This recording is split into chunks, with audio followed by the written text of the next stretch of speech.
Alright, Calc 2, today we're going to get further into our discussion on differential equations with first-order linear equations. And a first-order linear differential equation is one that you can write in this form, dy dx plus p of xy equals q of x, where p and q are continuous functions of x. This equation is the linear equation's standard form.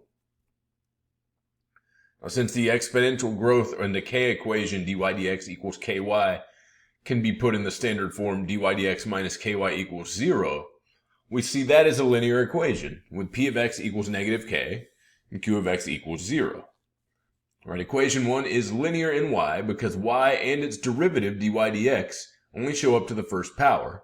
Right, they're not multiplied together and they don't show up as the argument of a function, right, like sine of y e to the y or the square root of dy dx. So the important things up here, right, to keep in mind, right, this dy dx plus p of xy equals q of x, this is your standard form, right? A lot of your problems are going to start off by having to put it in this form. Like example 1, put this equation in standard form. X dy dx equals x squared plus 3y, where x is greater than 0.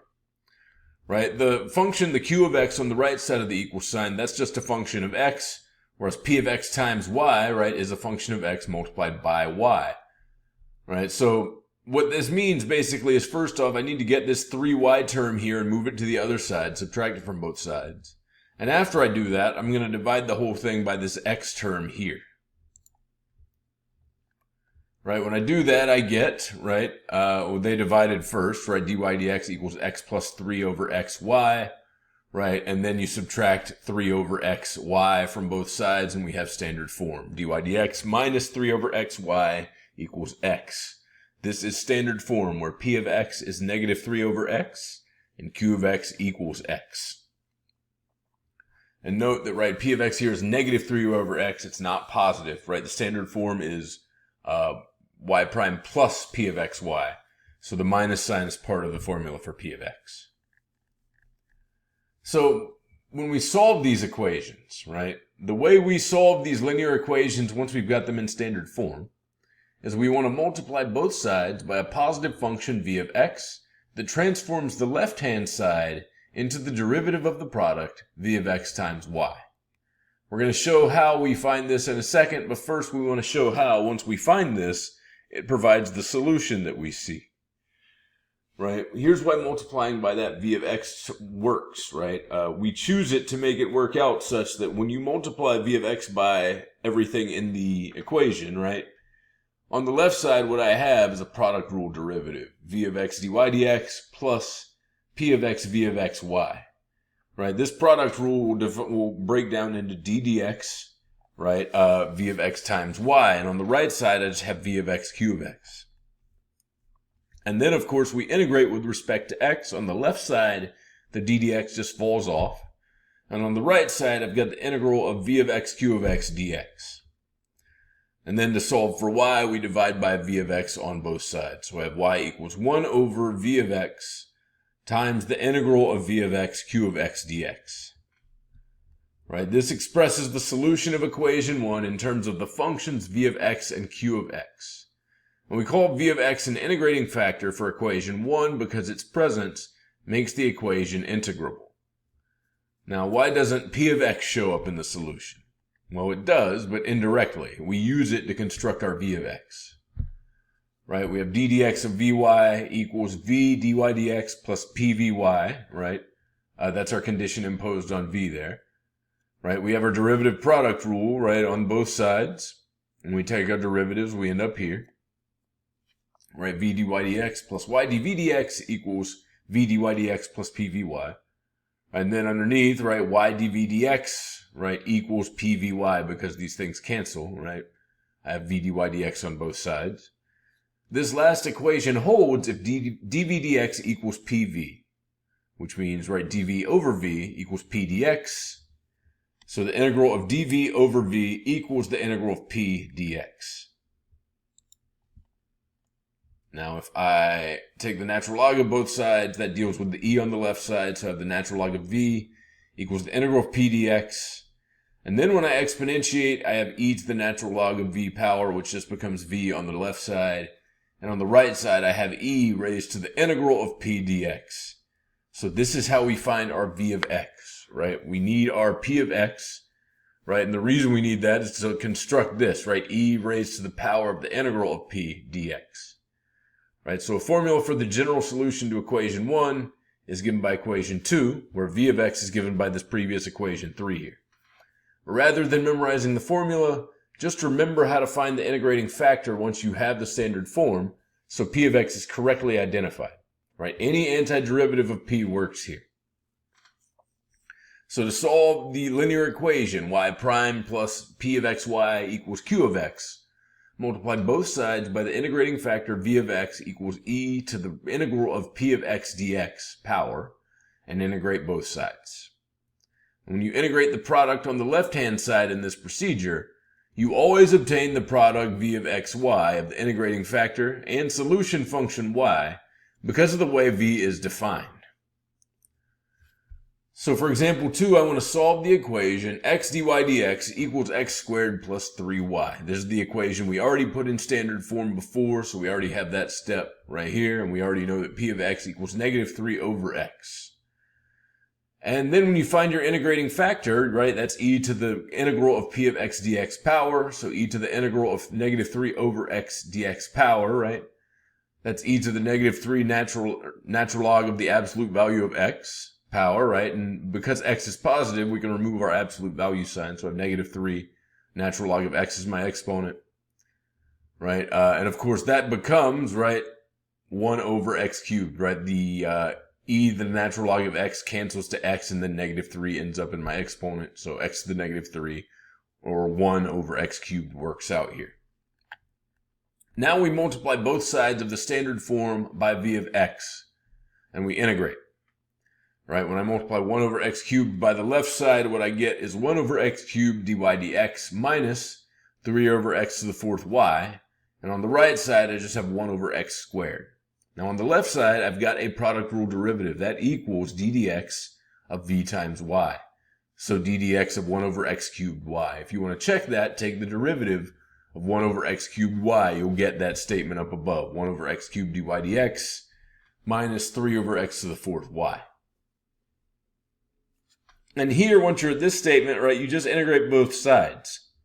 And if you integrate the left side, right, the d dx just falls off. You have 1 over x cubed y. If you integrate the right side, you get negative 1 over x plus c. And then to solve this last equation for y, that's how you get your general solution. And that involves, of course, multiplying by x cubed on both sides here to get negative x squared plus cx cubed, where x is greater than 0. So the important thing here is your v of x, right? Get it into standard form, find p of x and q of x, right? Your standard form, p of x will give you your integrating factor by saying e to the integral of p of x power. Multiply the whole thing through, right? And then that'll get you on the left side, you'll have a product rule derivative, d dx of v times y, and then, right, take your integration, right, and then, you know, solve for y and make sure you have your integrating constant c in there. So now we want to find the particular solution of 3xy prime minus y equals natural log of x plus 1, where x is positive, that satisfies y of 1 equals negative 2. Right, with x positive, we write our equation in standard form. Y prime minus 1 over 3xy equals natural log of x plus 1 over 3x, right? We divide by 3x everywhere. So my p of x here is negative 1 over 3x. So my integrating factor is given by v equals e raised to the integral of negative dx over 3x power, or negative 1 over 3x dx power, right? That's e to the negative 1/3 natural log of x power, which gives me x to the negative 1/3. Then we multiply by x to the negative 1/3, right, all throughout, or in that, on the left side, right, it'll have d dx of x to the negative 1/3 y, right, and on the right side I have, what happened here? Right, on the left side I have x to the negative 1/3 y, right, that's right, and on the right side I have 1/3 times the integral of the natural log of x plus 1 times x to the negative 4/3 dx.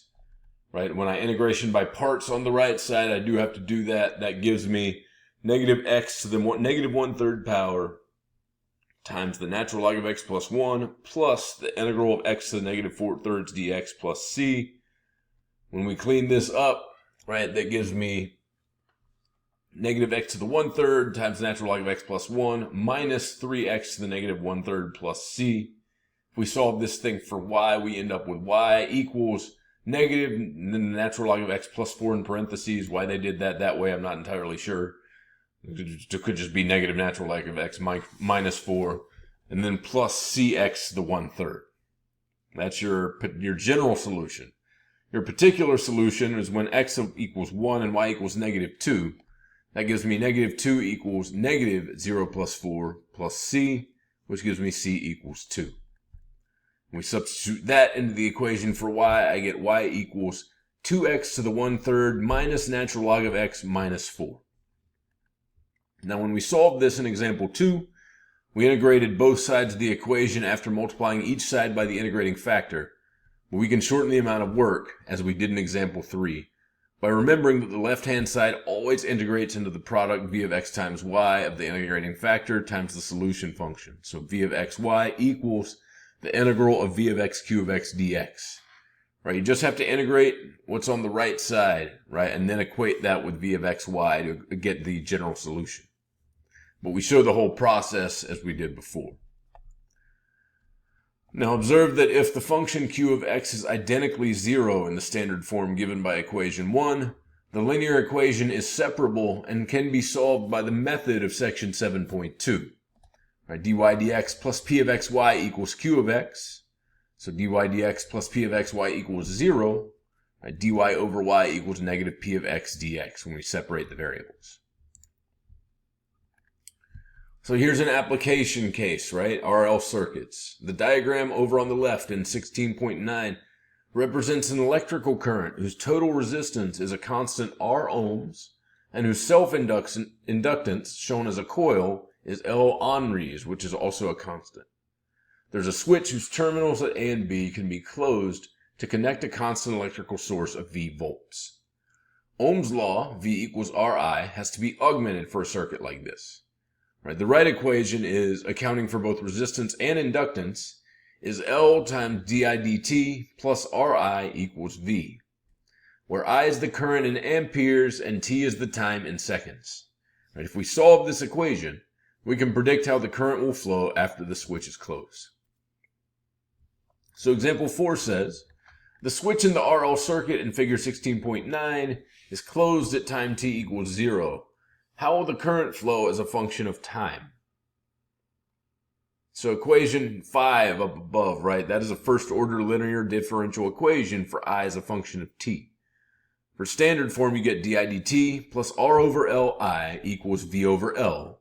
And the corresponding solution, right, given that I equals 0 and t equals 0, is I equals V over R minus V over R e to the negative R over L times t power. Since R and L are positive, negative R over L is negative, right? And e to the negative R over L to the t power approaches 0 as t approaches infinity because of that negative exponent. Given that, the limit of I as t approaches infinity is V over R because that second term is going to cancel out. At any given time, the current is theoretically less than V over R, but as time passes, the current approaches the steady state value V over R.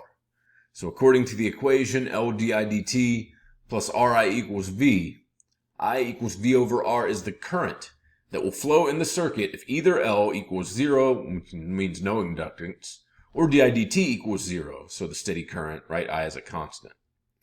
Equation 7 up here expresses the solution of equation 6 as the sum of two terms, a steady state solution V over R, and a transient solution, negative V over R e to the negative R over Lt that tends to 0 as t approaches infinity. And that's the end of our linear equations talk about differential equations. First order linear equations. We'll see you with applications in the next section.